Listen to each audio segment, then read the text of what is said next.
0.32 bar when expressed in the form p upon q, p q are integers, q not equal to 0 is। तो हमें ये जो number है इसको p upon q की form में लिखना है। तो देखना है कि कौन सा ऑप्शन इनमें से सही है। तो अपना जो नंबर है, मान लेते हैं कि ये नंबर x है 0.32 बार, यानी कि इसको हम लोग इस तरीके से लिख सकते हैं 0.3 और 2 है जो कि रिपीट हो रहा है इस तरीके से। तो इसको p अपॉन q की फॉर्म में लिखते हैं। तो सबसे पहले जैसे मैं कहूँ कि मेरे पास एक नंबर है 1.14, तो जब मैं इसको 10 से मल्टीप्लाई करूँगा तो ये जो है आंसर आ जाएगा अपने पास 11.4, यानी पॉइंट आगे की तरफ 1 डिजिट यहाँ पर आ जाएगा।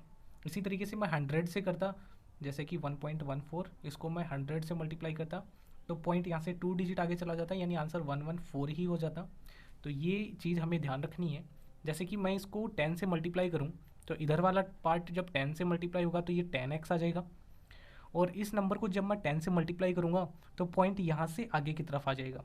तो इधर 03 यानी कि 3 हो गया, फिर पॉइंट आ जाएगा, यहाँ पर पॉइंट आ गया, फिर 2 2 2 इस तरीके से, यानी उसको 2 बार लिख सकते हैं क्योंकि 2 रिपीट हो रहा है। या आप लोग चाहें तो ऐसे लिख सकते हैं 03 और पॉइंट यहाँ से यहाँ पर आ जाएगा, यानी ये आ जाएगा 2 2 2 इस तरीके से। इसी तरीके से सबसे ज़रूरी बात यह है कि पॉइंट के बाद वाले नंबर्स हैं वो हमेशा सेम रहें। तो इन दोनों के अंदर अभी तक सेम नहीं है, इसमें पॉइंट के बाद 3 और फिर 2 पे बार है, इसमें पॉइंट के बाद 2 बार है। तो मैं एक बार और इसको 10 से मल्टीप्लाई कर लेता हूँ। जब 10x को 10 से मल्टीप्लाई करेंगे तो 100x आ जाएगा, और इस वाले नंबर को मैं 10 से मल्टीप्लाई करूँगा तो पॉइंट यहाँ से यहाँ पे आ जाएगा, यानी इस बार हो गया 032, यानी 32 आ गया, और फिर आगे यहाँ पर पॉइंट आने के बाद 2 2 2 इस तरीके से चल रहा है तो ये 2 बार हो गया।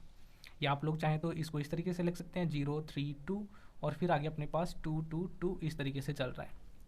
तो यहाँ पर इस बार हमारे पास पॉइंट्स के बाद वाले जो नंबर्स हैं वो बिल्कुल सेम टू सेम है।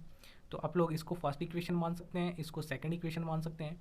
तो 100x में से हम लोग माइनस करेंगे इस तरीके से, ये 100x इक्वल टू 32.2 बार, और जो पहली इक्वेशन है 100x इक्वल टू अपने पास है 3.2 बार। पॉइंट के नीचे ही पॉइंट को लिखना है और इन दोनों को माइनस करना है। जब 2 बार में से 2 बार को माइनस करेंगे तो ये 0 आ जाएगा, सेम नंबर में से सेम नंबर को आप लोग यहाँ पे देखेंगे 2 में से 2 गया तो 0, ये वाली ऊपर रहेगी, ये वाली नीचे रहेगी, तो 2 में से 2 0, 2 में से 2 0 इस तरीके से।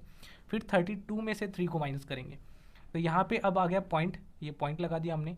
अब यहाँ पे 2 है, 2 में से 3 माइनस करना है तो ये 1 कैरी करेंगे, 12 में से 3 गया तो अपने पास कितना आ जाएगा 9, और यहाँ पे कितना बचेगा 2 बचेगा, तो ये 29 हो गया। बात करें इधर की 100x में से 10 गया तो 90x आ जाएगा, और हमें वैल्यू फाइंड करनी है x की। तो x इक्वल टू अपने पास कितना आ जाएगा 29.0, तो 29 लिख सकते हैं, और ये 90 आ जाएगा डिवाइड के अंदर। तो अपना आंसर हो जाएगा 29/90।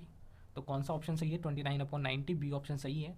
x का मतलब हमने माना था 0.32 बार, इसको हम लोग 29/90 लिख सकते हैं। आप लोग डिवाइड करेंगे तो ये वापस आ जाएगा ऐसे 0.32222 इस तरीके से रिपीट होगा। तो उम्मीद आप लोगों को अच्छे से समझ में आ गया होगा।